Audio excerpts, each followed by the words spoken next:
क्या ईरान और इजराइल का वॉर दुनिया को थर्ड वर्ल्ड वार की ओर ले जा रहा है? और अगर ये थर्ड वर्ल्ड वार होती भी है तो बाकी कंट्री का क्या रिएक्शन होगा? मतलब अदर जो कंट्री है वो किसके फेवर में होने वाली है, ईरान या फिर इजराइल? जानेंगे आज की वीडियो में।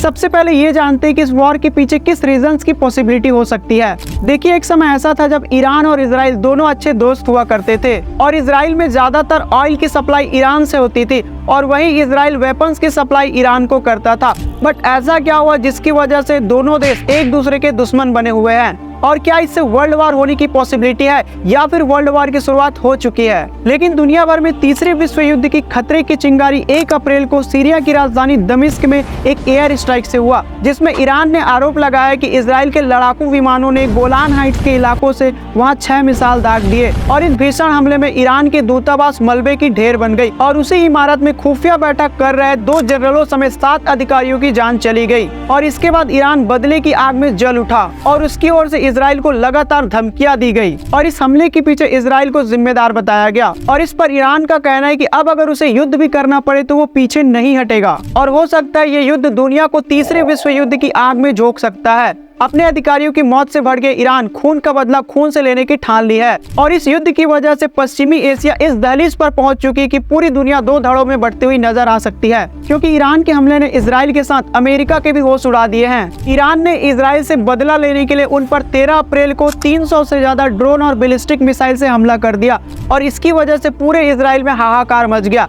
इन बीच कुछ वीडियोस भी सामने आई जिसमें रात के अंधेरे में आसमान में कई बैलिस्टिक मिसाइलें इजराइल की जमीन पर तबाही मचाने के लिए आगे बढ़ते दिखाई दी थी, मानो जैसे ईरान ने ठान ही लिया हो कि अब इजराइल का नाम पूरी दुनिया से हटा के ही रहेगा। और ये देख के अमेरिका और इजराइल जैसे सुपर पावर देश के होश उड़ गए। अब यहाँ पर अमेरिका को ये लग रहा था कि ईरान इजराइल पर जंग का ऐलान नहीं करेगा, लेकिन ईरान ने 300 से ज्यादा ड्रोन और बैलिस्टिक मिसाइल इजराइल पर छोड़कर अपने इरादे साफ कर दिए हैं कि अब वो पीछे नहीं हटेगा। और ईरान ने इस युद्ध को ऑपरेशन ट्रू प्रॉमिस नाम दिया। हालांकि ईरान की तरफ से जितनी भी मिसाइल्स दागी गई थी उसे इजराइल के एयर डिफेंस सिस्टम आयरन डोम से मार गिराया गया।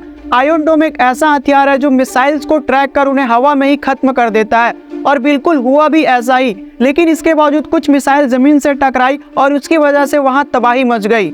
अब बात करें इन दोनों कंट्री के बारे में कि कौन सी कंट्री ज्यादा ताकतवर है और अगर इन दोनों के बीच युद्ध होता है तो कौन सी कंट्री को ज्यादा एडवांटेज मिलने वाली है। देखो, युद्ध से पहले किसी भी कंट्री को जज कर पाना काफी मुश्किल है कि कौन सी कंट्री ज्यादा ताकतवर है और किसका आउटकम ज्यादा होगा, क्योंकि इससे भी पहले कई वॉर ऐसे हुए जहाँ पर ये लग रहा था कि छोटी कंट्री घुटने टेक देगी, बट इसका रिजल्ट अपोजिट मिला।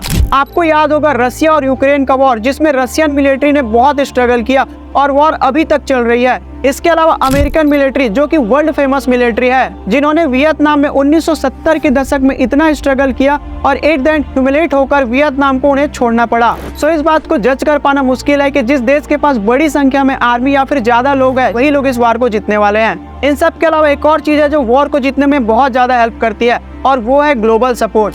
मतलब कौन सी कंट्री का अदर कंट्री के साथ अच्छा रिलेशन है जो उनके साथ युद्ध के टाइम खड़ा हो सके। सबसे पहले यूएस का कहना है कि अगर ईरान ने इजराइल पर हमला किया तो वो इजराइल का साथ देगा, लेकिन अगर इजराइल सामने से ईरान पर हमला करेगा तो वो उनके साथ एक्शन नहीं लेगा, क्योंकि ईरान का इजराइल में सीधे अटैक से मिडिल ईस्ट में एक बार फिर जंग छिड़ सकती है और पूरी दुनिया इस युद्ध की चपेट में आ सकती है, क्योंकि तब फिर ईरान के पक्ष में इराक, सीरिया, लेबनान, तुर्की, कतर और जॉर्डन जैसे मुस्लिम देश इनके सपोर्ट में सामने आ सकते हैं, क्योंकि इजराइल के पक्ष में पहले ही अमेरिका और ब्रिटेन ने ऐलान कर दिया है और एक्सपर्ट्स का यही कहना है कि अगर युद्ध लंबा चला तो पूरी दुनिया 2 धड़ों में नजर आएगी। इधर रसिया ईरान से पहले ही यूक्रेन युद्ध में सैन्य सपोर्ट ले चुकी है और यूक्रेन युद्ध की वजह से अमेरिका समेत अन्य यूरोपीय और पश्चिमी देशों में उनकी नहीं बनती, इसलिए रसिया भी ईरान के साथ ही जाएगा और इसकी वजह से रसिया अपने मित्र देश यानी चाइना और उत्तर कोरिया को भी ईरान के पक्ष में ही करेगा। वहीं अब अगर इंडिया की बात करें तो इंडिया इस मामले में बिल्कुल न्यूट्रल है, निष्पक्ष है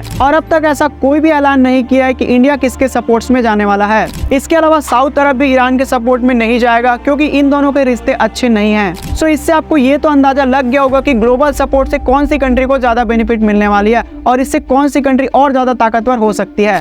लेकिन गाइस अगर कोई भी कंट्री इन दोनों के सपोर्ट्स में ना हो तब की केस में देखते हैं कि ईरान और इजराइल दोनों की सैन्य शक्ति में कौन सी ज्यादा ताकतवर है, जिससे ये अज्यूम कर सके कि कौन सी देश किस पर भारी पड़ने वाली है। सबसे पहले मिलिट्री पावर की बात करें तो दोनों तरफ से ही हमले हो रहे हैं। द सन की एक रिपोर्ट के मुताबिक रक्षा बजट के मामले में ईरान इजराइल से पीछे है, लेकिन एक्टिव सोल्जर के मामले में ईरान इजराइल से बहुत आगे है। जहां इजराइल का रक्षा बजट 24.2 अरब डॉलर का है, वहीं ईरान का रक्षा बजट 9.9 डॉलर का है। अब अगर एयर फोर्सेस की बात करें तो इजराइल के पास 612 प्लेन है और वहीं ईरान के पास 551 प्लेन है। हालांकि टैंक के मामले में ईरान इजराइल से दोगुना ताकत रखता है। इजराइल के पास 2200 टैंक्स हैं और वहीं ईरान के पास 4070 टैंक्स हैं। अब अगर समुद्री सैन्य शक्ति की बात करें तो इसमें ईरान आगे है। इजराइल के पास 67 युद्धपोत है तो वहीं ईरान के पास 101 युद्धपोत का लंबा चौड़ा बेड़ा है। इसके अलावा इजराइल के पास 43,000 बख्तरबंद गाड़ियां हैं और वहीं ईरान के पास 65,000 बख्तरबंद गाड़ी है। सैन्य शक्ति के मामले में भी ईरान इजराइल पर भारी है। इजराइल के पास मात्र 1,73,000 सैनिक शक्ति है, जबकि ईरान के पास 5,74,000 की एक्टिव सेना है। यानी कि ईरान की मिलिट्री इजराइल की मिलिट्री से 3 टाइम्स ज्यादा बड़ी है। लेकिन इजराइल के पास लगभग 4.5 लाख के रिजर्व सैनिक है और वहीं ईरान के पास लगभग 3.5 लाख के रिजर्व सैनिक है। अब सबसे बड़े और पावरफुल हथियार के बारे में बात करें तो वो है परमाणु बम, जिसका result already second world war में दिख चुका है। और इंटरनेशनल रिपोर्ट्स के मुताबिक इजराइल के पास 80 परमाणु बम है, जबकि ईरान के पास आधिकारिक तौर पर एक भी परमाणु बम नहीं है। और अगर इस वॉर को परमाणु बम के बेस पर जज किया जाए तो इजराइल डेफिनेटली ईरान को हरा सकता है, क्योंकि उनके पास एक भी परमाणु बम नहीं है। लेकिन अगर परमाणु अटैक होगा तो ईरान के सपोर्टिव कंट्री उनको जरूर सपोर्ट करेंगे। सो गाइस ये थी दोनों देशों की ताकत, जिससे आप अंदाजा लगा सकते हो कि कौन सी देश ज्यादा ताकतवर है और कौन सी कंट्री किसके ऊपर भारी पड़ने वाली है। एंड गाइस आप भी इस वॉर को लेकर के अपडेट हो एंड आपको क्या लगता है कि इस वॉर में किसकी जीत होने वाली है, कमेंट में जरूर बताना। एंड गाइस इस चैनल को सब्सक्राइब जरूर करना। मिलते हैं ऐसी और इंटरेस्टिंग वीडियो के साथ। Thank you so much for watching my